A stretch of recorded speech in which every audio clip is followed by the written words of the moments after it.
অবশ্য আপনারা যারা 6GB RAM এর ডিভাইসে খেলেন তারা কিন্তু সেটিংসে এসে জেনারেল কে কিন্তু করে দিবেন 160 জেনারেল রাখলে কিন্তু আপনাদের একদম পারফেক্ট মুভমেন্ট হবে। তো এরপর আপনারা কিন্তু রেড ডট কি করে দিবেন কিন্তু 150, আর 2x স্কোপ কে আপনারা 150 দিয়ে দিবেন। এরপরে যেটা 4x, তো এটাকে আপনারা কিন্তু 150 রাখবেন। তো এই সেনসিটিভিটিটা কিন্তু 6GB RAM এর ডিভাইসের জন্য বেস্ট হবে। এর থেকে বেশি সেনসিটিভিটি আপনারা যদি 6GB RAM এর ডিভাইসে রাখেন তাহলে আপনারা কিন্তু মুভমেন্ট স্পিড কন্ট্রোলই করতে পারবেন না, আর আপনাদের ম্যাক্সিমাম গুলিগুলো কিন্তু এনিমির মাথার উপর দিয়ে চলে যাবে। কারণ 6GB RAM এর ডিভাইসগুলো কিন্তু একটা মিডিয়াম রেঞ্জের সেট, তো ওগুলোতে কিন্তু আপনাদের না গেম লাগবে, তাছাড়া আগে থেকে ডিফল্ট সেনসিটিভিটি কিন্তু অনেক হাই থাকে। সো এখন আমি আপনাদের 8GB RAM এবং 12GB RAM এর ডিভাইসের জন্য বেস্ট একটা সেনসিটিভিটি দেখাই দেব। সো আপনারা যারা 8GB RAM এবং 12GB RAM এর ডিভাইসে খেলেন তারা কিন্তু সেনসিটিভিটিতে এসে পড়বেন। প্রথমে গাইস আপনারা জেনারেল কি কিন্তু করে দিবেন 140 রাখলে কিন্তু আপনাদের পারফেক্ট ওয়ান ট্যাপ লাগবে, অথবা মুভমেন্ট স্পিডও কিন্তু খুবই ফাস্ট হবে। তো এরপর আপনারা রেড ডট কি করে দিবেন কিন্তু 130, আর 2x স্কোপ কে আপনারা করে দিবেন কিন্তু 130, এরপর 4x স্কোপ কে আপনারা কিন্তু করে দিবেন 130। তো এই সেনসিটিভিটিটা কিন্তু 8GB RAM এবং 12GB RAM এর ডিভাইসের জন্য বেস্ট হবে। ব্যাকগ্রাউন্ডের গেমপ্লেতে দেখতে পাচ্ছেন আমি কিন্তু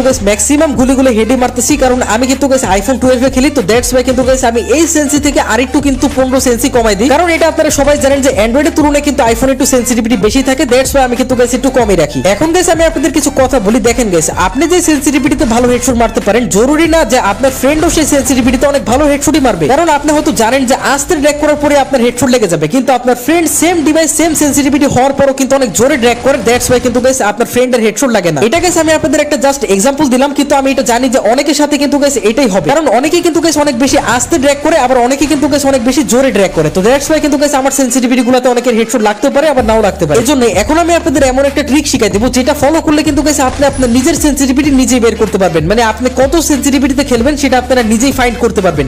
ওকে okay, thank you. Perfect sensitivity find করার জন্য আপনারা সর্বপ্রথমে কিন্তু গাইস জেনারেল যে সেনসিটিভিটি এটাকে আপনারা 100 করে দিবেন, একদমই কাটা কিন্তু গাইস 100 করে দিবেন। এরপরে গাইস আপনারা 100 করে দেখবেন যে আপনার কেমন হেডশট লাগতেছে। তো আমি যদি গাইস দেখি আমারটা, তাহলে কিন্তু গাইস দেখেন আমার দিকে একটা বডি শট, আরেকটা বডি শট, এদিকে একটা হেডশট কিন্তু লাগলো, তারপরে কিন্তু গাইস এদিকে আরেকটা বডি শট, মোটামুটি কিন্তু গাইস বডি শটই লাগতেছে। যেহেতু 100 সেনসিটিভিটিতে সম্পূর্ণ বডি শটই লাগতেছে, তো আমি কিন্তু গাইস এখন 100 থেকে আমার সেনসিটিভিটি 105 করে দিলাম। 105 সেনসিটিভিটি রাখার পর আমার শুরুতে একটা হেডশট লাগলো, বাকি সবগুলো কিন্তু গাইস মোটামুটি বডি শটই লাগলো। মানে গাইস 105 সেনসিটিভিটি কিন্তু আমার ডিভাইসের জন্য পারফেক্ট হয়নি, এজন্য 105 থেকে আমার সেনসিটিভিটি কিন্তু 110 করে ফেলি। তো 110 সেনসিটিভিটি রাখার পর আমি কিন্তু গাইস যখন এদিকে হেডশট মারতে আসি তখনই কিন্তু গাইস দেখি যে আমার শুরুতে একটা বডি শট লেগে যায়, তারপর একটা হেডশট তো লাগে, কিন্তু গাইস এরপর একটা বডি শট, তারপরে আরেকটা বডি শট, তারপরে দিকে কিন্তু গাইস আরো একটা বডি শট। তো ধরতে গেলে কিন্তু গাইস 110 সেনসিটিভিটি আমার জন্য পারফেক্ট হয়নি। এজন্য গাইস এটা দেখার পর আমি কিন্তু গাইস ফটাফট আমার সেনসিটিভিটি 110 থেকে কিন্তু 115 করে ফেলি। তো 115 সেনসিটিভিটি করার পর প্রথম গুলিটা কিন্তু গাইস হেডশট লেগে যায়, তারপরে কিন্তু গাইস এদিকে একটা গুলি মিস হয়ে যায়, তারপরে দিকে একটা বডি শট, তারপরে দিকে আরো একটা বডি শট, তারপরে কিন্তু গাইস এদিকে আরো একটা বডি শট।